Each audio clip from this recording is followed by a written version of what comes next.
Willkommen zu unserer aktuellen Comotec Produktvorstellung. Heute geht es um unser Aero-Paket Front für die Exige V6, verfügbar für alle Modelle ab 2012.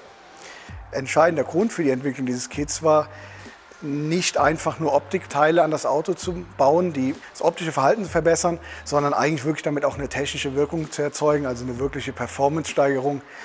In dem speziellen Fall sind das diesmal auch alles Teile, die wir, nachdem das Fahrzeug komplett CAD vermessen wurde, richtig am Computer konstruieren konnten.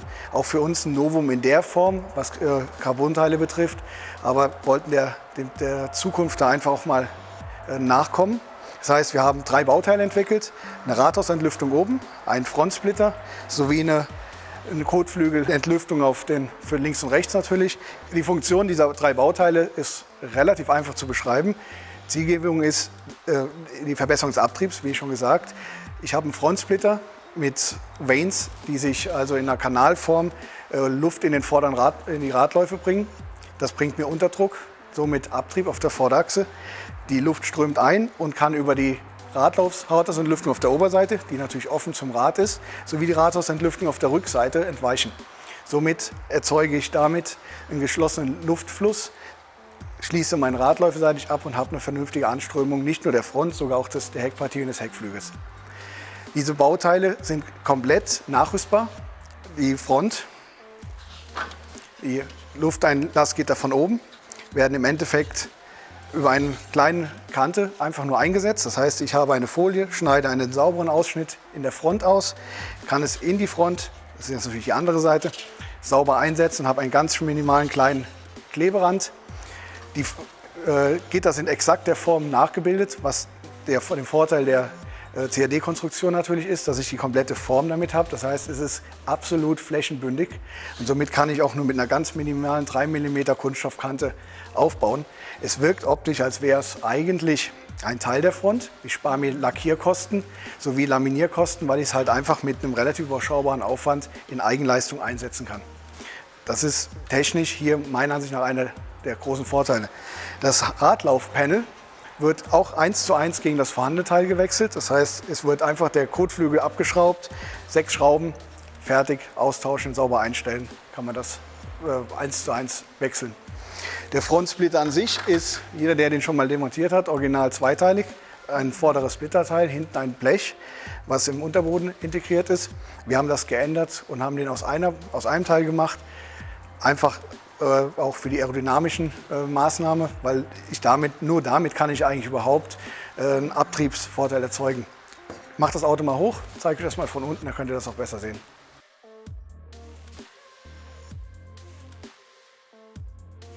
In der Konstruktion sieht man jetzt sehr, es ist ein Bauteil von vorne bis in den Einschub in das Alu-Monocoque. Die Mitte ist etwas erhöht, die Seiten sind heruntergezogen.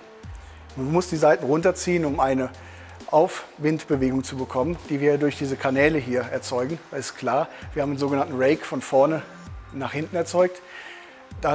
Deswegen mussten wir ein wenig runter. Um dabei natürlich den Verschleiß des Splitters möglichst gering zu halten, haben wir auf beiden Seiten auf den gefährlichen Stellen Skidplates eingesetzt. Das heißt, sind kleine Verschleißplatten, mit denen, wenn der aufsetzen sollte, die sich erstmal abschleifen und nicht das Carbon runterschleifen. Faktisch heißt, nach 5, 6, 7 Trackdays schraubt man die ab, macht ein paar neue drauf. Die sind einfach geschraubt, haben unten drunter einen Einsatz zum Einsetzen, damit sie halt nicht flächenbündig, damit sie nicht bündig aufsitzen, sondern leicht rausschauen können. Das heißt, die werden ein kleiner Verschleiß, aber immer noch besser, die Edelstahlplatten runterzuschleifen, wie halt das Carbon. In der Mitte haben wir den Boden leicht angehoben und haben einen geraden Durchgang zum Unterboden, der von hier bis hierhin etwa 3 Grad Neigung ist. Das erzeugt auch wieder durch den Rake Unterdruck. Zusätzlich haben wir 2 Nacker Airducts eingesetzt. Diese kann man entweder einfach offen lassen, dann erzeugen sie Unterdruck dadurch, dass sie halt einfach in den vorderen freien Raum belüften. Aber hauptsächlich ist der Grundgedanke, durch die Luft, die hier reingeht, seitlich in der Crashbox mit Luftschläuchen die Bremse zu kühlen. Das ist ein optionaler Upgrade, was wir noch machen. Das heißt, der Kunde kann halt, wenn Bedarf ist, eine Bremsenkühlung nachrüsten, indem er einfach Schläuche setzt und an die Bremse mit einem Bremsenkühlsatz an die Bremse dran geht. Dies ist eine komplette Einbaueinheit. Das heißt, Plug and Play, alte Bauteile demontieren, neues Bauteil anschrauben. Hier sieht man deutlich, die Luftführung. Die Luft kommt von vorne an, wird hier kann in den Radlauf reingeführt. Das heißt, da kommt daher auch diese Form. Deswegen auch der Höhenunterschied von hier nach hier. Das gibt diesen Unterdruck, damit die Luft hier reingeht. Damit das passt, sind wir gegangen, haben der Original-Radlauf bleibt behalten. Wird hier allerdings ausgeschnitten und passend mit dem Frontsplitter verschraubt. Das heißt, ich kann den Original-Radhausgitter nehmen, es wird nur ausgeschnitten, gibt es eine Schablone für, wird hier sauber mit verschraubt, damit das einen sauberen Übergang gibt, das Gitter nicht lose hängt und an den Originalbefestigungspunkten wieder befestigt werden kann. Rathausentlüftung.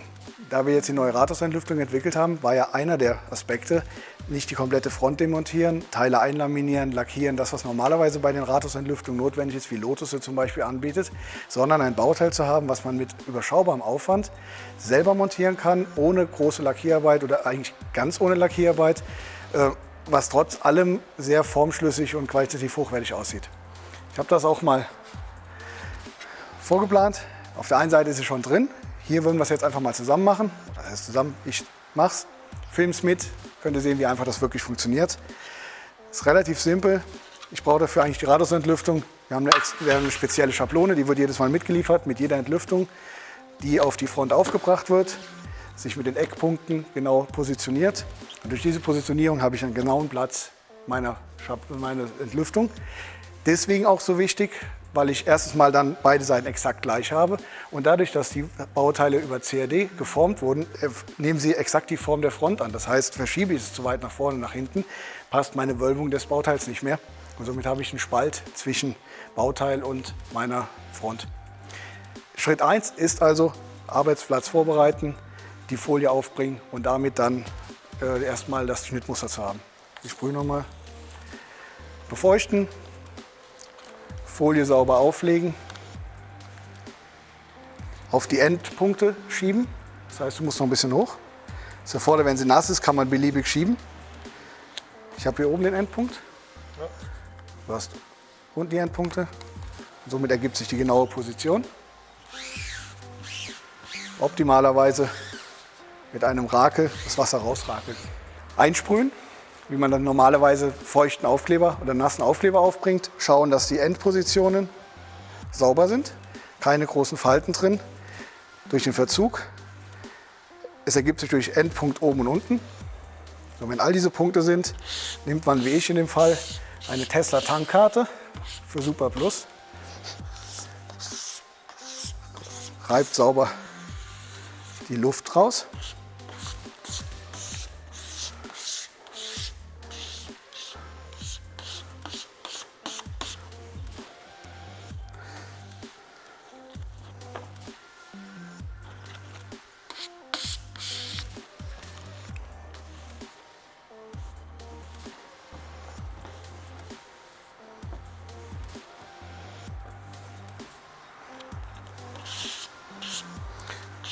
Sobald das ganze Wasser unter der Folie rausgerieben ist, habe ich auch schon eine recht stabile, flächenbündige Festigkeit.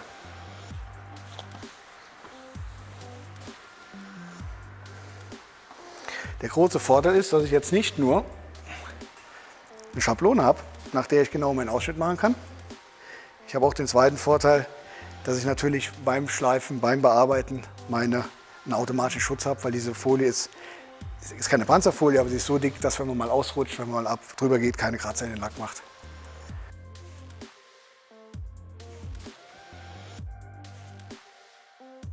Das muss etwa eigentlich eine halbe Stunde abtrocknen, mindestens, dass die Feuchtigkeit runter weggeht, weil sonst hat man das Risiko, dass man es verschiebt. Ich gehe trotz allem zur Sicherheit immer hin und markiere mir mit dem Edding die Outline. Für den Fall, dass ich es beschädige, verschiebe, whatever, kann ich genau sehen, wo meine Schnittkante nachher verläuft. Wir haben nur etwa 6 mm pro Seite an Luft. Das heißt, 7 mm verschneiden heißt 1 mm durchgucken. Dementsprechend soll das genau passen. Nachdem es angezeichnet ist, geht es an die wirklich schöne Arbeit.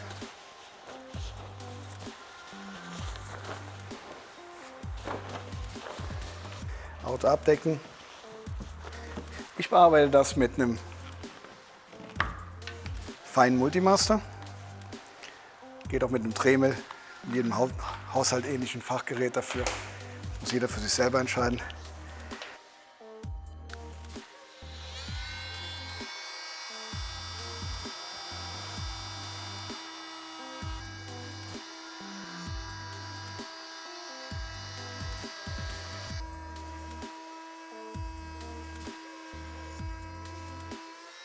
Nachdem der Ausschnitt gemacht ist mit dem Feinschneider, also das heißt die großen Flächen, gehen die Radien nur mit einem Rundschleifer, welches Modell man da wählt, das heißt oben und unten.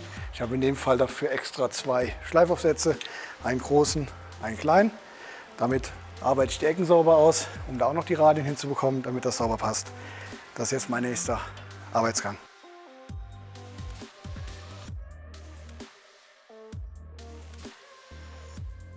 Wenn es ausgeschliffen ist, man sieht, ich habe jetzt die grobe Form. Nehme ich groben Schmirgel, mit dem ich die Kanten fein nachbearbeite, um halt die scharfe Kante etwas zu brechen. Und jetzt kann man den ersten Formeinsatz versuchen und schauen, ob das Pedal reinpasst. Wie gesagt, es ist nur eine sehr schmale Dichtkante. Das heißt, ich habe nur die Möglichkeit, es einzusetzen. Es muss direkt passen. Man sieht jetzt hier, es ist bündig, wackelt nicht und hat rundherum nicht mal mehr einen Fingernagel Platz. Das ist genau das Ziel. Durch die Produktion der Teile, die formkonstruktiv hergestellt wurden, habe ich eine absolute flächendeckende Passung. Man sieht es sehr genau. Es passt hier. Ich muss es gleich etwas in Position halten. Und man sieht hier, dass man völlig bündig dabei ist. Wenn das sauber eingepasst ist, es wirklich bündig ist, man merkt, dass man halt auch, wenn man es bewegt, also auch kein Spiel mehr hat. Ist der nächste Arbeitsgang, klar, Abziehen der Folie, eine saubere Dichtnaht mit einem 1K Klebstoff einbringen, einsetzen und eigentlich zur Sicherheit kann man es leicht beschweren, etwas auflegen noch oder etwas fixieren, damit es halt durch den Kleber sich nicht hochdrückt. Das kann man jetzt nur leider nicht mehr vorführen.